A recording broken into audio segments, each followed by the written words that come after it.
Hey, happy July 4th to those who are celebrating. Mazal Tov to American independence. Here in Israel, we also celebrate July 4th, but in a different way. We celebrate the miracle of July 4th, 1976.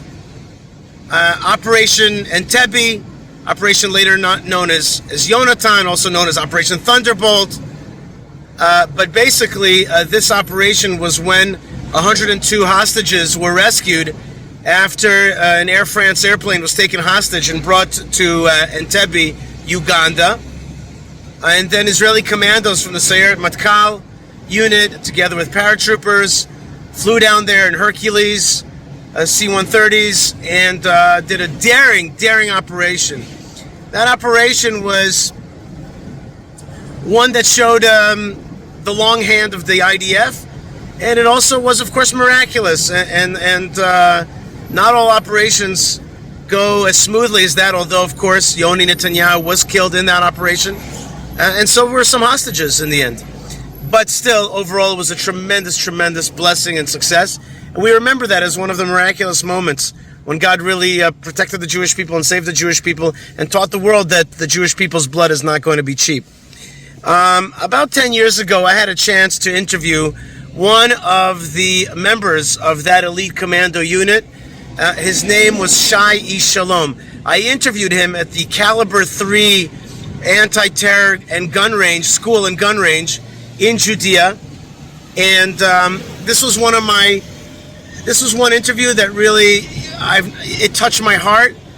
And I thought that this year, in the year that he has passed away, this man is no longer with us, Shai Ish Shalom, a true Israeli hero. I thought that this July 4th is a great opportunity to see that video again and to remember this great hero and to hear the voice of a true reincarnated biblical figure, Shai Ish Shalom. Shai means present, and Ish Shalom means man of peace. And yet this man was also a warrior. And not only was he a warrior in his youth, he continued to teach the art of Judean war for Jewish people to be strong against their enemies. So here is my July 4th present to you, the memory of a great Israeli warrior, Shai Ish Shalom, who took part in the daring Entebbe rescue. We're going to hear an interview now with one of the people who was a young soldier from Sayeret Matkal, the elite Israeli unit, who actually took part in the operation. And this interview took place itself in a fascinating place, not all the way out in Uganda, but in the foothills of Efrat at a fantastic tactical range where it's a self-defense school, a shooting school, a first responders anti-terror school. And this man that you're going to hear from is an instructor there at this range called Caliber 3. All right, folks, I am here at Caliber 3 on the outskirts of Efrat. This is one of Israel's premier security training institutions. It is for civilian and military and paramilitary, i.e. security teams in Judea and Samaria. This is where they get the best training. Everything from how to use weapons, how to defend oneself, hand-to-hand combat, and really getting what we call in Israel liot miktsui, to be professional, to really professionalize the abilities, because response times are measured in nanoseconds and not in minutes and not in a long time to aim. They're measured at super quick intervals between the terrorist getting the best of you or you getting the best of a terrorist. We have an expression in Judaism that says, Hakam la'ogecha shkem la'ogo, he who arises to kill you, you get up just a little bit earlier to get them first. And I'm standing here with a man who is one of Israel's very best, and that makes him one of the world's very best, counter-terrorist security trainers, who himself has a long past in security forces, special operations, has been injured many times in the line of duty for Israel. And his name is, paradoxically and humorously, Shai Ish Shalom. His family name means a man of peace. And I'm sure that to him, there's no contradiction, there's no paradox, because being ready for war lets you be peaceful, or wanting peace comes with being prepared for war. Shai Ish Shalom, a few minutes about yourself. To tell us about how does a person, an Israeli, And that's what you are very much to me, an Israeli. How does an Israeli come about to become one of the world's best security experts? Where does that come in the Israeli soul? My generation grew up after the Holocaust. My generation grew up while Arab countries and terrorists and armies surrounded us, and we were very insecure. Meaning, when I reached the army, and it was after Yom Kippur War, 73, the notion of a kibbutz, remember, kibbutz, that my father founded Hanita at the age of 38. I remember one of the Holocaust days, memorial days, when I'm feeling very, very, very blue. Every Holocaust day. Why? Because I feel that's something to remember. That's something that I must avoid with all my essence from happening again. And I remember in the elite unit I served, sitting in the tent in a very, very difficult, after very difficult training, very blue like I always am, but I see my members quite the same. Nobody was talking about it before. And I asked one of my mates, Rami, what's going on? He said, no, everything's okay. No, you're blue. No, I'm fine. So I initiated saying, I'm blue because this is the Holocaust Day and I joined Sayeret Matkal only because this will not happen again to the Jewish people as long as I can contribute my best. And he said, I was ashamed to talk about it, but the same, and all the people around said the same. This is the essence. Meaning, any person who admits to be Jewish, doesn't matter religious, this kind or this kind, non-religious, but Israel he cares for. If anybody shoots now from here, you know where will I be? I'll be getting the bullet for you, because this is my essence. Now we must train best in order to, when you reach the real time, your ability drops within 40 to 60% to your best ability in training. So train hard because you are going to drop very, very low. Speaking about Caliber 3, this is one of the 6 schools for security authorized by the Israeli police and Israeli army and the Israeli special forces to train very specialized bodies. We are all coming from the battlefields. Some of us are high rank like me. I'm a colonel, Sharon is a colonel, and I'm already old. I'm not in the army anymore. In my time, it's tzionut, as I called, to take a guy, Rafi, and make him in 6 days a good security, a proper security guard. And I give him my heart, it will ache him. I'm going to beat him up. I'm going to put him on the ground. I'm going up. Just for him, when and if the time comes, I know I gave him my best. This is tzionut. All of us feel bad when anything happens involving Israeli forces and we did not participate in. And we know that it can bring us to die. And we're willing to die. Meaning we're not taking the step to get into dangerous action on the whole.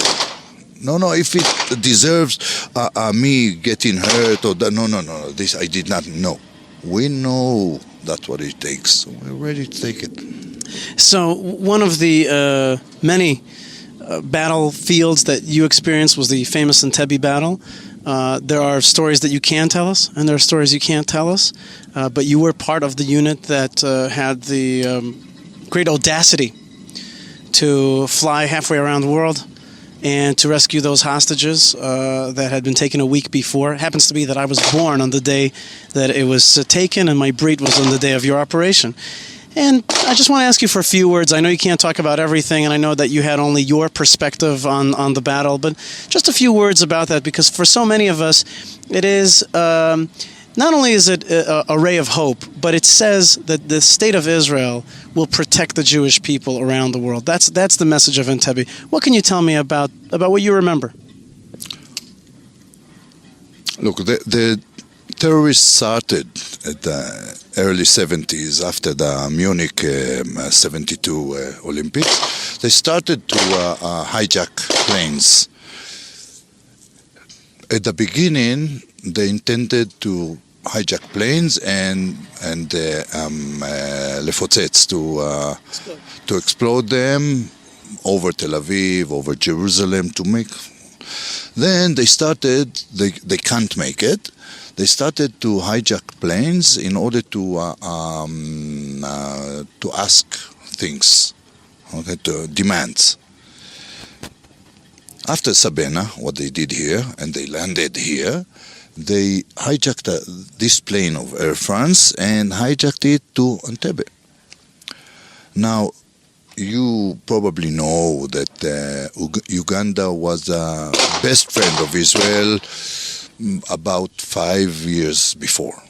They trained with us, we trained them there, we made their agriculture, we made their hospital, they graduated our universities and so on, and then Idi Amin, something evolved and he decided that we are his enemies. Okay. I remember on the day of the hijack, I told some of my mates, this is the time for us to make plans. This is the time. And I was just a junior, nothing. And apparently they did. Now, it wasn't an operation of one unit.